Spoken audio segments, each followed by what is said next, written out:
I'm Greta. I am a lead coach here at Salon Mastery and lead coach of our Motivating Managers program. I'm so excited that Larissa asked me to join today because I am so passionate about growing and elevating our salon managers. I know that there's time, space, and places as a CEO where we appoint our managers into their role. We get excited, they get excited, but then something happens. And all of a sudden, you find yourself as the CEO doing the manager's job. And that can be really hard to process, right? You're like, hang on a minute, I appointed you manager and you're not doing the job. And I know that there's this problem that we face as CEOs where we assume and we think that they should just get it. We give them the title, they should just know what to do. But that's the problem. What we're doing is we're giving them the title, but not the tools. And what happens is we then, as CEOs, start doing the jobs again, start jumping back in and managing the salon instead of doing our role as the CEO. So what we need to do, what we need most to start is to get really super clear on our job role. Our job role as a CEO and our manager's job role so that we can make sure that we're really clear on who's doing what. And also, so your manager has something to reflect onto. If your manager is not clear on their role, they will not be able to do their job well. And in turn of that, what happens is you then start slipping back in, right? And so when we slip back in, we're back to square one again. So let's make sure that we have a job role that is really clear for our manager. And then that ripple effect that happens is that you then identify for yourself as a CEO your job role. Now that can look a little bit like, okay, manager, you're going to now look after things like the rosters, sick leave, annual leave. And the CEO is going to work on the big rocks of the business, the profit-making strategies that then passing to the manager to implement. Okay, so you're on the bigger projects. So there are some things that you can think about that might identify a bit more around what that job role may look like.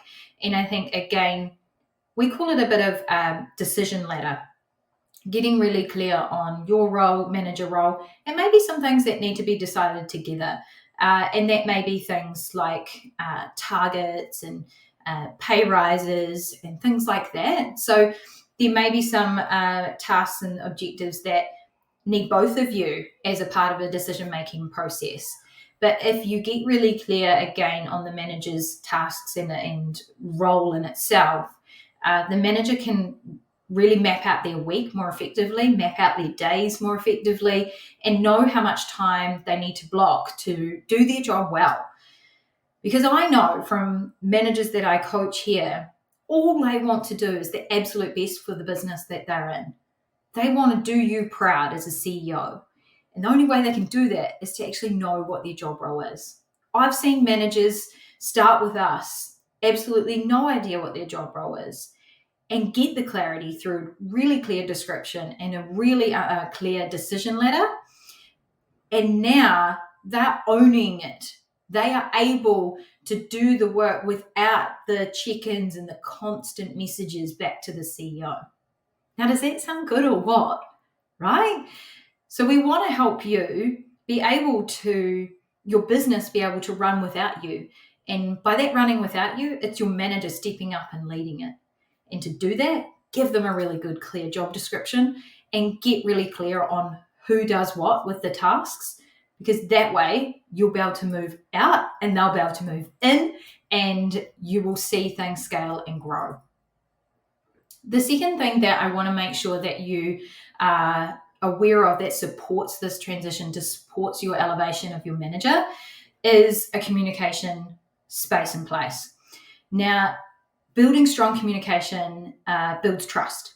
When you have the right meetings in the right place, you have a really strong structure on a tool that supports communicating up to you, there's less of you chasing for the information so more time spent on the right things for you as a CEO, and more permission to lead from the manager. So the manager then builds confidence in themselves, and they know that there's a structure there to reach out and to send to you what's required and what's needed.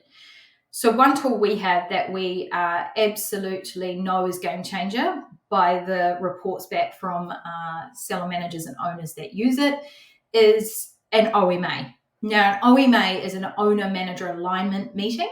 Now, that meeting consists of a structure. That structure is formatted from the manager, and the manager is doing that weekly. The manager sends that to the CEO, and the CEO reviews, and then they discuss. So this is a where the manager and CEOs, actually, you guys can build a really strong, trusting relationship, because there's space for you to talk about what's been, what's going on, and what the future needs, okay? And hearing that from your manager rather than you seeking it brings their confidence up, brings trust up, because you're believing in them and what they are able to do. And that then again supports them to bring to you what they need rather than coming to you with the problems. I like to say come with a solution versus the problem, and then you can go yay or nay.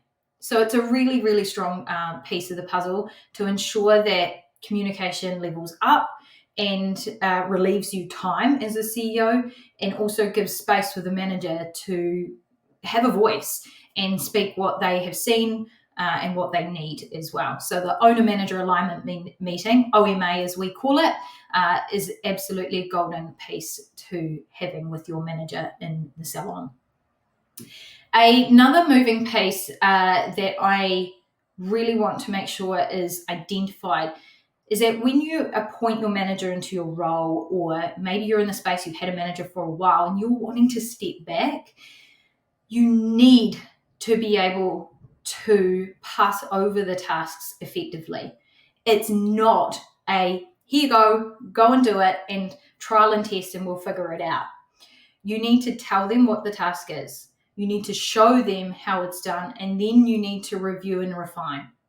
So you come back to the tell if they're not quite got it yet, okay? The tell, show, ask method will really give you and your manager a bit more depth of understanding of the tasks at hand that you're passing over. Don't just throw it at them and walk away. That's not going to be effective for your manager. It's not going to relieve you time.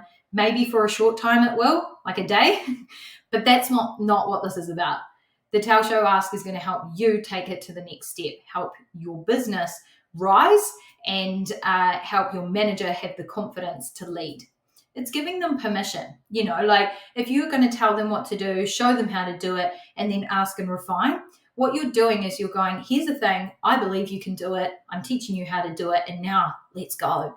So it's a really strong method to build trust as well, build confidence in your manager, and again, let them step in and up, and you can step out, but be overseeing, okay? So it's not like you're going away, but it's giving your manager that space and place to do so.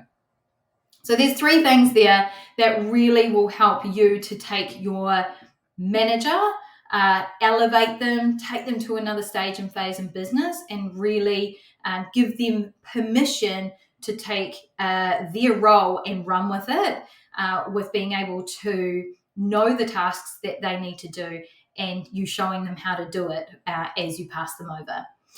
So I would love to hear from you and know what your biggest takeaway from this is. Where are you at right now, and where are you going to move forward to based on what I've spoken to you about today?